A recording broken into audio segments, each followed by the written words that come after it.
BJP ఆధ్వర్యంలో సోమవారం మంచిర్యాల జిల్లా బీజేపీ కార్యాలయంలో నిర్వహించిన అంబేద్కర్ జయంతి వేడుకల్లో జిల్లా అధ్యక్షులు నగునూరి వెంకటేశ్వర్ గౌడ్, సీనియర్ నాయకులు వెర్రపల్లి రఘునందరావు, బీజేపీ నాయకులు, కార్యకర్తలు పాల్గొని అంబేద్కర్ చిత్రపటానికి పూలమాల వేసి నివాళులు అర్పించారు. ఈ సందర్భంగా అంబేద్కర్ బడుగు బలహీన వర్గాల కోసం చేసిన సేవలను గుర్తు చేశారు. అంబేద్కర్ ఆశయాలను అందరూ కొనసాగించాలని రఘునాథరావు పిలుపునిచ్చారు. ఈ కార్యక్రమంలో బీజేపీ పార్టీ పట్టణ అధ్యక్షులు అమిరిశెట్టి రాజ్ కుమార్, మున్సిపల్ మాజీ వైస్ చైర్మన్ గాజుల ముఖేష్ గౌడ్, పెద్దపల్లి పురుషోత్తం జాజు, బోయిని హరికృష్ణ, బియ్యాల సతీష్ రావు, ఎనగందుల కృష్ణమూర్తి, రాపర్తి వెంకటేశ్వర్లు, నాగుల రాజన్న, జోగుల శ్రీదేవి, మోత సుజాత, కంకనాల సతీష్, ఆరెందుల శ్రీనివాస్, వైద్య శ్రీధర్, కాశెట్టి నాగేశ్వరరావు, దేవరకొండ వెంకన్న, ముధా మల్లేష్, కెమెరా అర్జున్, తరుణ్ సింగ్ తదితరులు పాల్గొన్నారు.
భారత రాజ్యాంగ నిర్మాత, భారత రత్న బిఆర్ అంబేద్కర్ గారి జయంతి ఉత్సవాలను ఈరోజు భారతీయ జనతా పార్టీ జిల్లా కార్యాలయం లోపల ఘనంగా నిర్వహించుకుని రాజ్యాంగ పీఠికను ఈరోజు చదవడం జరిగింది.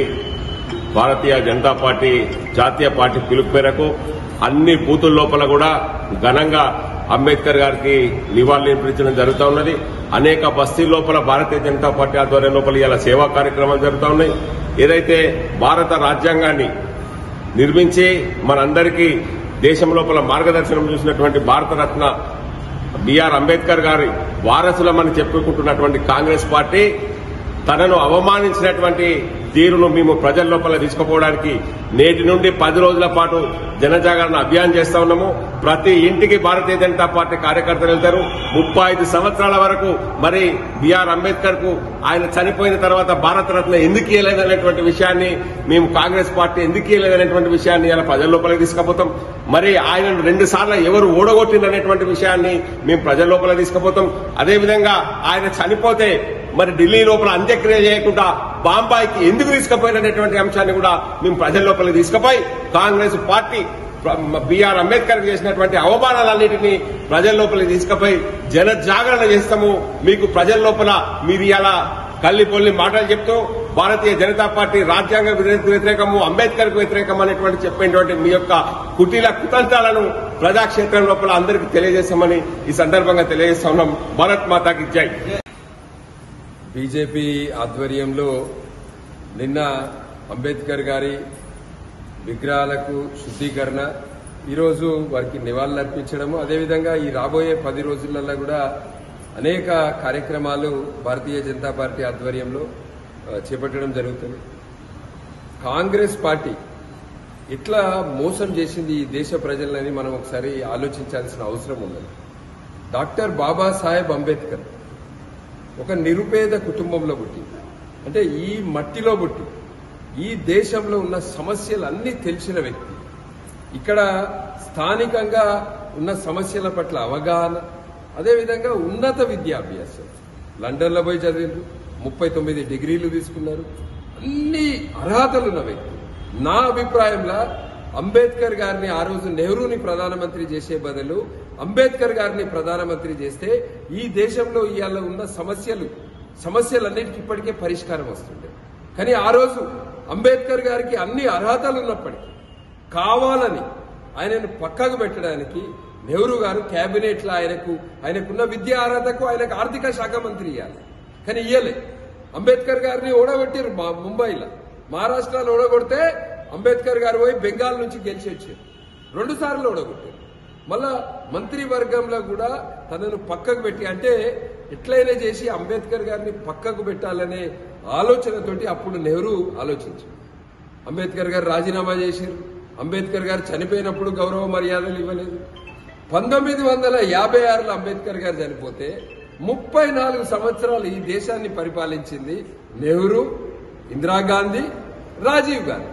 ఈ ముగ్గురు కూడా భారతరత్న అయ్యలేదు. కాంగ్రెస్ పార్టీ అంటేనే దళిత ద్రోహి పార్టీ. దళితులను వ్యతిరేకిస్తున్న పార్టీ కాంగ్రెస్ పార్టీ. అప్పటి నుంచి ఇప్పటి వరకు ఇప్పుడు కూడా వాళ్ళది అదే.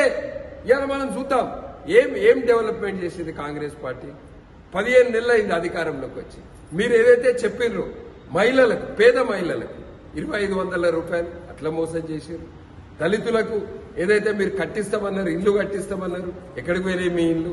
ఇట్లా ఇలా చాలా మంది దళితులకు వాళ్ళ స్వంత భూమి ఉండేది, వాళ్ళు కూలీల లెక్క పనిచేస్తారు. రైతు కూలీలకు 12,000 రూపాయలు ఇస్తామన్నారు సంవత్సరానికి. ఎక్కడికి పోయింది మరి మీ 12,000 రూపాయలు? ఇట్లా దళితులను మోసం చేస్తూ, దళితులను కేవలం ఓటు బ్యాంక్ గా వాడుకుంటూ, సిగ్గు శరం లేకుండా ఇవాళ జై భీమ్, జై బాపు అనుకుంటా ర్యాలీలు తీస్తున్నారు. ఇక్కడ మన మంచిర్యాల చూద్దాం, మున్సిపాలిటీలో, నస్పూర్ మున్సిపాలిటీలో 150 మంది దళితులు అక్కడ కాంట్రాక్ట్ కార్మికులుగా పనిచేస్తుంటే వాళ్ళని ఇలా తీసేసారు.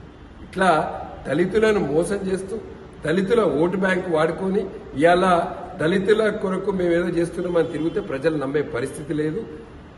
నరేంద్ర మోదీ గారి నాయకత్వంలో ఏదైతే అంబేద్కర్ గారు కన్న కలలు, అంబేద్కర్ గారి విజన్ ఇవాళ ప్రధానమంత్రి నరేంద్ర మోదీ గారు దాన్ని అమలు చేస్తున్నారు. ఒక ఆర్టికల్ 370 కాదు, మహిళా రిజర్వేషన్, బడుగు బలహీన వర్గాలకు అన్ని పథకాలు చేరడము, ఒక దళితుణ్ణి రాష్ట్రపతి చేయడం, ఇట్లా నరేంద్ర మోదీ గారి నాయకత్వంలోనే అంబేద్కర్ గారి ఆశయాలను ఇవాళ మనం అందరం కూడా వాటన్నింటినీ కూడా అమలు చేస్తున్నాము. రాబోయే రోజులలో భారతీయ జనతా పార్టీ కార్యకర్తలందరూ కూడా 25వ తేదీ వరకు పెద్ద ఎత్తునల్లా దళిత వాడలల్లా, ఎస్సీ కాలనీలల్లా కార్యక్రమాలు, మా సేవా కార్యక్రమాలు అన్ని కూడా నిర్వహిస్తాము.